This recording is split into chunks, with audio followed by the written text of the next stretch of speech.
Good morning. My last morning in Siem Reap in Cambodia.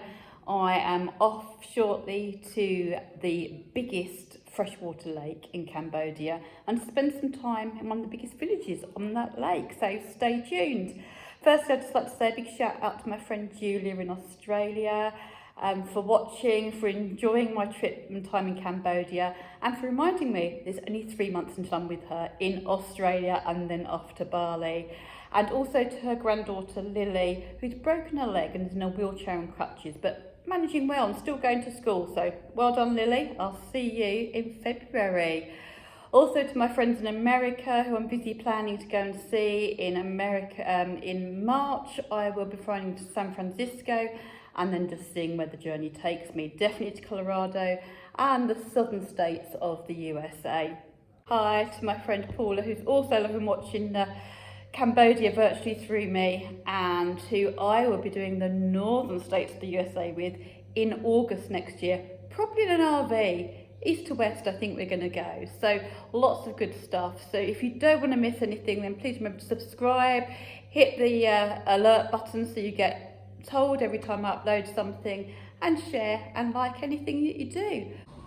I've just been to get my hotel bill. I've had 2 lots of fries during the day, 3 evening meals. I even had some mango sticky rice last night. I've had water, I've had some tonic water, about 4 or 5 lots of tonic water.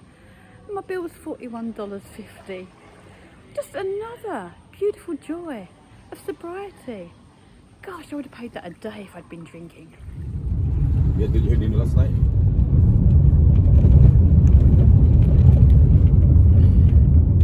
It's quite a huge difference in some of the houses, literally side by side, isn't there? Yeah. Some very poor houses, medium houses, and then That's right. people with quite a bit of more money. Yes. And most of the houses here is behind from the ground. Yeah. That will protect it from the flood. The flood, yeah, and on the stilts. From the poisonous snake like viper and king cobra. It's also protect from termite destroy.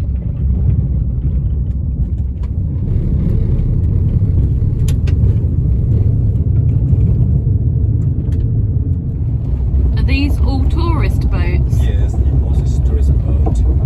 But by the trains, it's still less.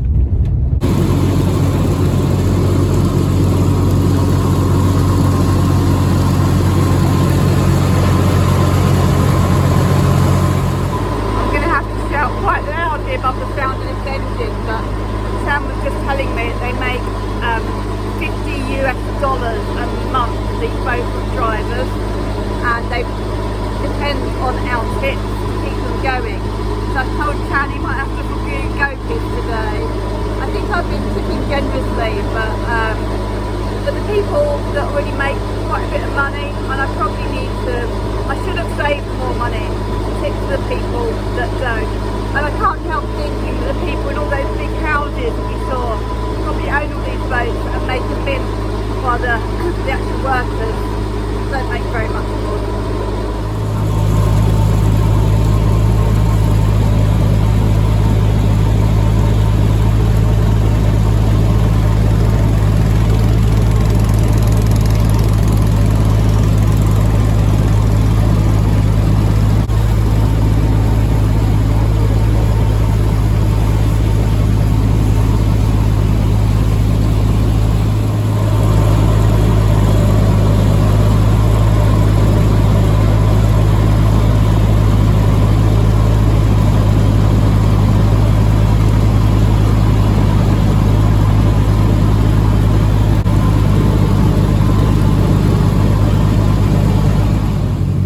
Quieter. Chance just said if I want to take some pictures and that I can sit on the front of the boat. That's much quieter.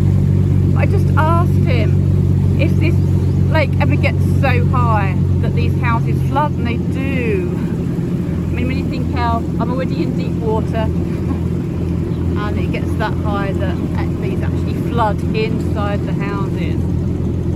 Hopefully you just saw the health centre and the temple and the police station. Quite incredible here.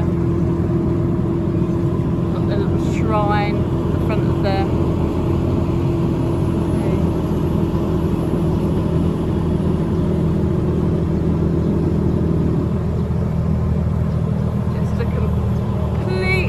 way of living. If you want to go anywhere, you've got to get in your boat.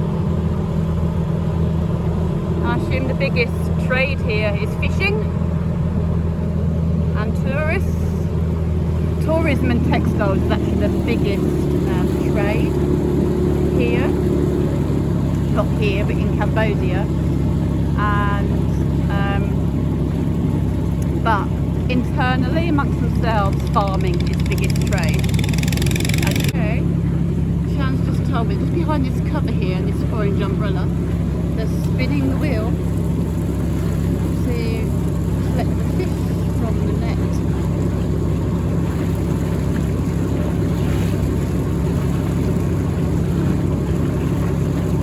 So they leave the nets out in the water and then spin the wheel to bring the fish in. Oh, you don't even have to go anywhere to fish. Just fish from home. And here we have a big temple.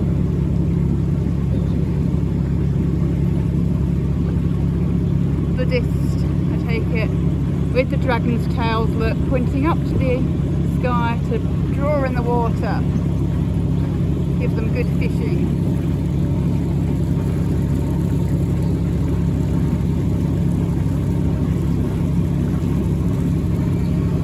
Oh, spinning the wheel there as well.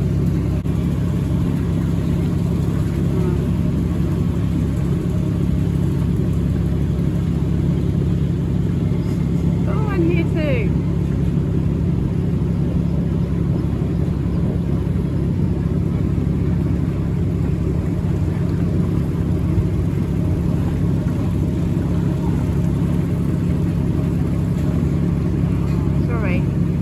Stop filming. Just fast forward if you're bored. But this is just quite incredible. All the things you see, look, even pots and pans up there and they're closed, and just amazing. And even the difference in buildings. And this one here is a Catholic church. So all religions catered for on the lake.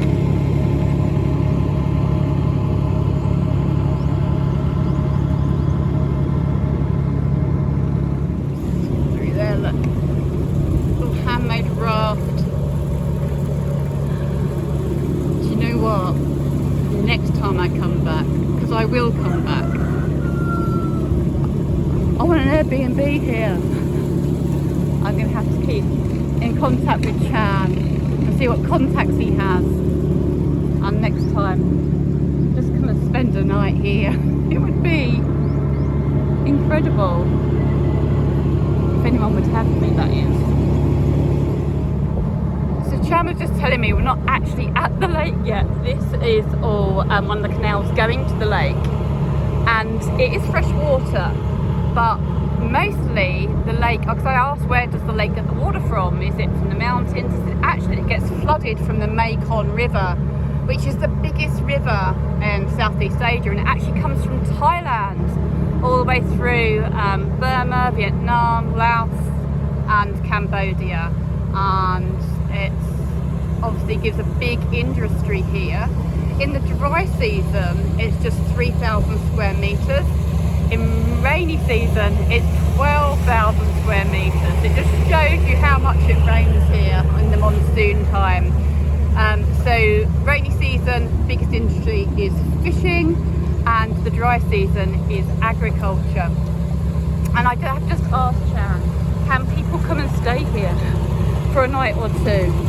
And he said yes, they can. Some people do allow that, so I'm definitely going to keep his number, and I'm going to come and spend a night or two here next time I come back to Cambodia. And I feel actually quite emotional again. Quick edit, the river starts in China, not Thailand. It's China. Oh, looks like we're now pulling up here on our little boat to go onto another boat. Okay, and where are we? We're on this lake here. Here. Out there. Okay. Wow, it's a huge lake, isn't it? Okay. And the biggest, is it the biggest in Cambodia or the biggest in Southeast Asia? Asia. In Southeast Asia. East Asia. Okay. And these are all the fish. Yes. Nearly 300 types of the freshwater fish. How many? Over 300 types. Different 300 types. Wow. So to me, this is the dry season, and the lake actually goes through 5 provinces even, all the way even down to Phnom Penh and round. So in wet season, you can actually go by boat to Phnom Penh. So all of where that red line is in wet season, you can go to any of the places by boat. So that's how much it grows. Wow, that's incredible. Oh, this is Phnom Penh, yeah, down here. So right the way down to there. And this is where the Mekong River comes in, across Cambodia. All the way down there, and then all the way up to the lake. Sam was also saying that some of these fish are now extinct, some are very rare, and the fishermen, some of them like to use illegal ways of fishing, including electric shock. And the biggest problem along here is plastic and plastic pollution and river pollution. You can also get one of these little boats from here to go and look at the rainforests. And they use a lot of the wood from the rainforest for their fuel because gas is very expensive here. Oh my goodness, I wondered what you were looking at. Crocodiles or alligators? Crocodiles, saltwater, no, freshwater crocodiles. They're huge. So most of the boat people are ladies. Their husbands are out fishing and they're supporting the family by taking tourists around in these boats. So I've just asked the lady if it's okay to take photos of them, and she said that it is, so.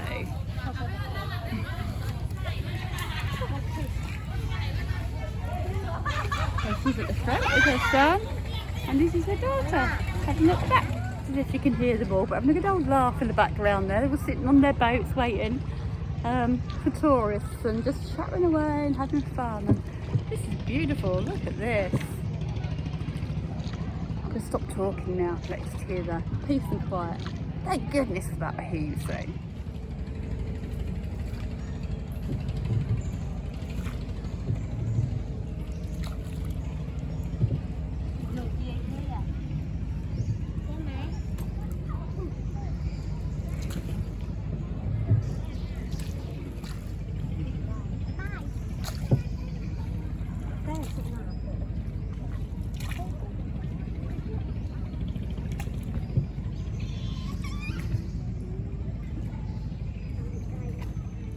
This is my first time in a rainforest. I didn't expect it to be like this.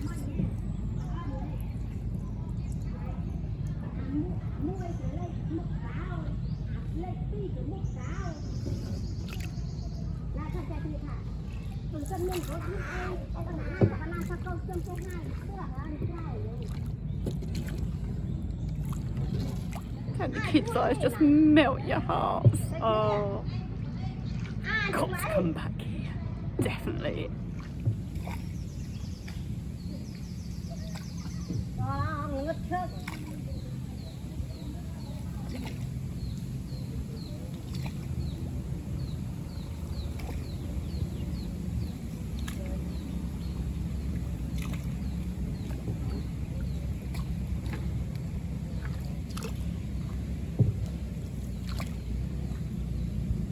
Love how they've used the plastic waste, like crisp bags and plastic bottles to guide their way.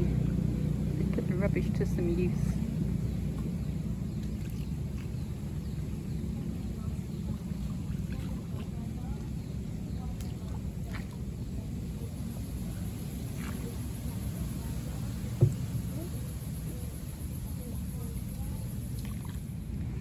This lady's definitely going to get my last 10,000 real, which is about $2.50, which was meant to be for my driver today, but you know what?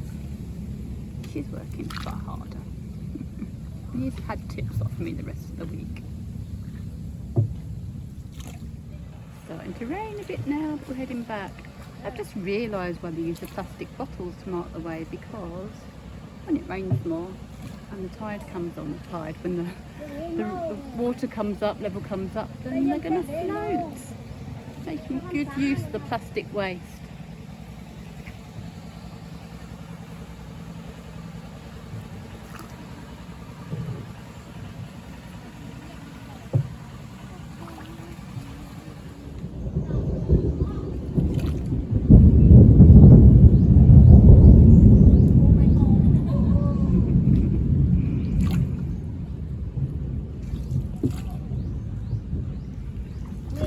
It's okay, we've got a rescue station if we need it from this storm.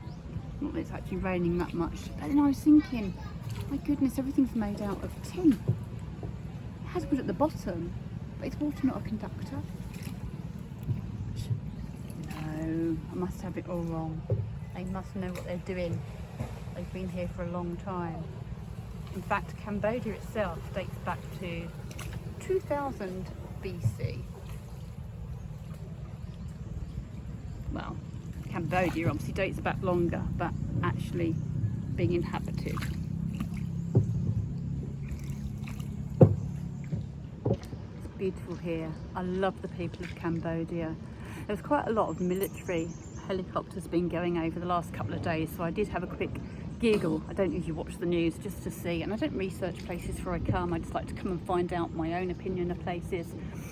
And I was like, oh, is something going on? I couldn't see that anything was going on, but what I did find out was that this government has been in power since July, and actually their opposition was actually locked up. There's over 50 political prisoners here. So yeah, it's kind of interestingly scary. Just another little tidbit. But the people that live here are very peaceful, very calm, very kind, low crime for obvious reasons. They want to live. It's just beautiful.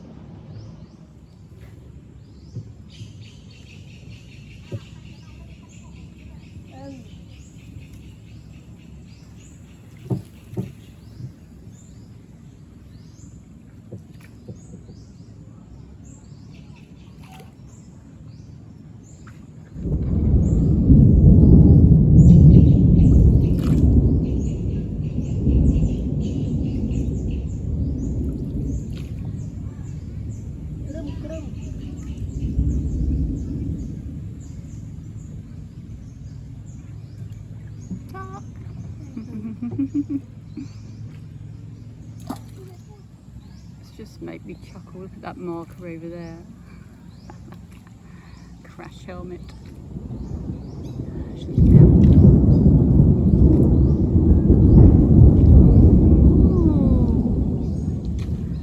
Shouldn't think they have much use for a crash helmet right now.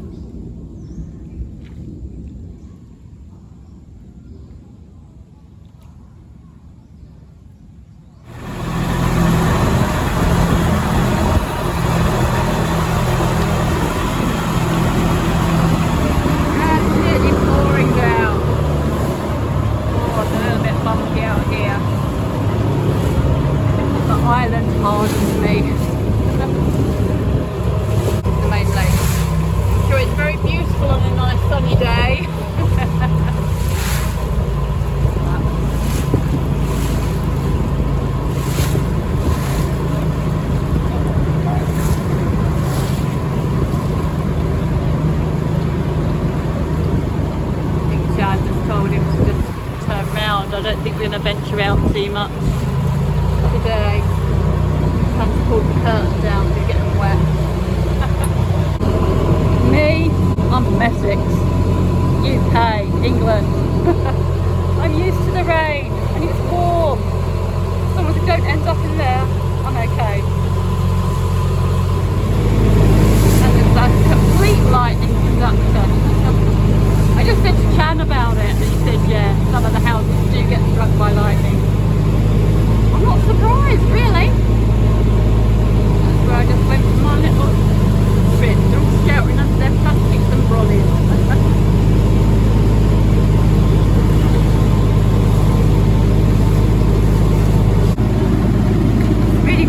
beautiful. Warm rain, lovely. And it reminded me of the fair, the circus in Cambodia that I went to the other day, in that how they just embrace the rain. It gives them a living, they like it. How power cuts are just part of their everyday life, they just carry on. But they were sort of almost laughing about how for us Westerners, it's the end of the world. I think it's so true. But water really is the amber nectar, and without it, without these rains, these people would really struggle to survive. Just saying to Chan that I can't actually wait to come back, and I haven't even left yet. And I was asking the best time to come, and he said beginning of the dry season, January, February time. And I'm like, oh my goodness, I'm on my way to Australia in February.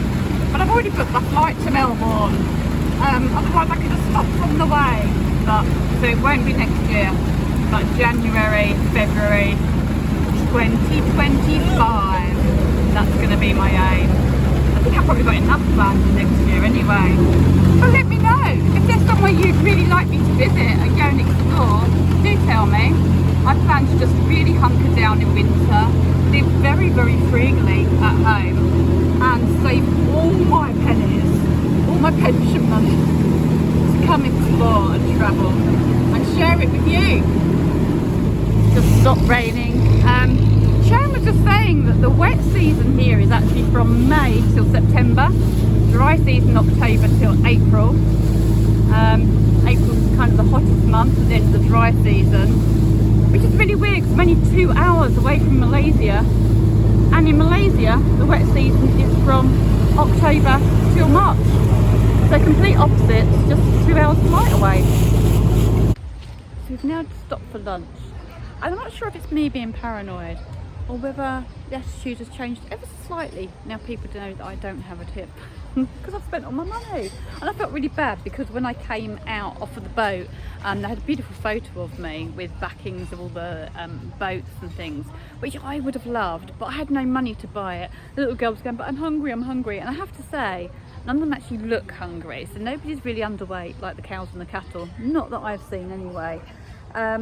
But anyway, yeah, we're going to have some lunch, and I'm busy planning in my head my next trip back, probably January or February 2025. Can't wait. Possibly Phnom Penh, Battambang, and definitely back to the lake. Spend some time with the lake people will be amazing. I was thinking how big is Cambodia. Apparently it's 181,000 square kilometres, so pretty big. Don't think I could do all that in one trip, but I'd like to do that, Laos, Vietnam, Thailand and Malaysia again. So good couple of months, isn't it? But that would be good. Anyway, I'm gonna go loo, have some lunch. Yeah, so when I came on this tour, I told them about my allergies and that I'm vegetarian. And Chan was very good. Initially, he'd tell the restaurants, he just kind of put me here today. And they've come up with spring rolls and went, oh, sorry, I can't have it. Luckily, somebody here speaks English. And what I've understood, no gluten and no meat. So I said to him, I'm just happy with vegetables and rice, but I felt so sorry for the little lad who just came to bring me these beautiful spring rolls. I went, no, sorry, I can't have them. Embarrassing. And the other thing today, I haven't been offered any water in the car at all. It's kind of horrible, isn't it, really? 'Cause it's been such a good week, and now I've got no money for tips.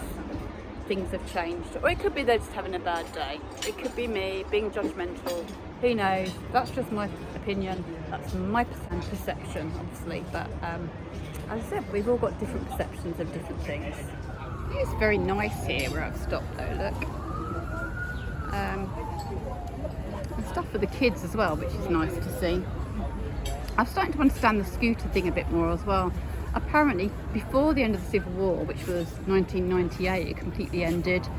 Cars were a rarity here, so cars only started coming into the country in 1998. So the scooters are a necessity, and the cows and cattle obviously used to be used a lot in the agriculture and farming and transport and water, the waterways as well, especially the river from Siem Reap. So I do kind of get it. What I don't get is the kids riding without helmets. You see school kids on the back, literally, with their flip-flops on and their feet millimetres from the floor. So I have $1.50 left and a couple of real. So I thought, I'll have ginger tea because it's $1.50. Went to pay, they don't take coins. So I've now got to pay by card for $1.50, which is probably going to cost me about £5. I'm so confused. The bill's just gone up and it's $1. Oh, it's gone to sort it out. $1 paid, even though it's meant to be $1.50. Perhaps it was cheaper for them for me to pay cash too. Anyway, I can find the car. Now to the airport. I'm now here in Siem Reap. I decided not to do the special assistance because it's only a little walk. There's no queues or anything. Look at this. Pretty impressive, isn't it? And it means I can just spend some time lolling around duty free.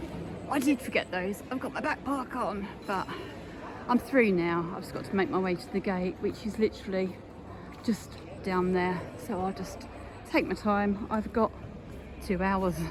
Oh yeah, that was the other thing. I couldn't book in online. So I've had to book in at the gate and just been allocated by seat, which is 31. I like to be at the front of the plane. B, so I haven't got a window seat or an aisle seat. But that's fine, I'm just stuck in the middle. But you know what? I could have gone back and said, oh, can you put me somewhere else? But I'm like, nah, Karina, brave it, face that fear, do it anyway. Sit at the back of the plane, it'll be fine. For some mad reason, I got it in my head on gate 20, but I'm not on gate 10. So I come up to 10 and then I forget and I think, oh, 1 to 13, that's not my gate. And I go back down the lift again. I've been up and down, up and down, up and down. Right, 1 to 13. My gate must be here somewhere. Oh, honestly. Ah, there it is. Should have gone special assistance. It's only a small airport. Can you imagine me at KL or Heathrow? Oh my God, disaster. So, this is the international airport at Siem Reap. Hopefully one day it will be thriving. But I kind of feel quite honoured to have been here when it isn't. But I hope for the country's sake that it does get more tourists. I'm kind of sad to be leaving Cambodia, but then on Wednesday I'll be sad to be leaving Malaysia. And on Thursday I'll be pleased to be home. So just no pleased in this girl. Well, that was the result. They saw me get all my stick. The plane is half empty. I was the last one to come on. I stayed right at the back, let everyone else get in. And the flight assistant saw me get on, and I went, can I sit here? He went, yeah. So I'm in 2A instead of 31B. I'm happy with that.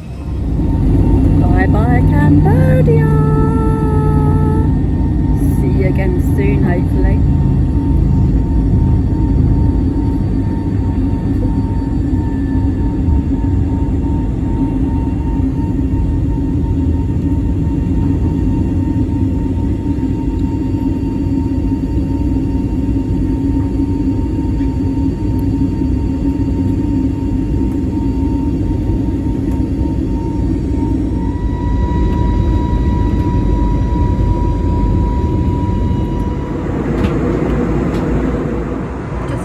And this announcement come over going, ladies and gentlemen, if you're a registered doctor, nurse or paramedic on board, and I'm like, oh no, not again.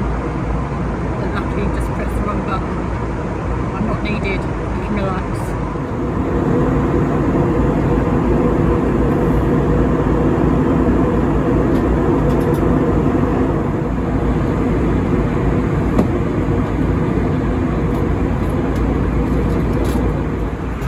Empty seats next to me, so I'm going to put the arms up, lay down, and have a little nap. Ta-da for now.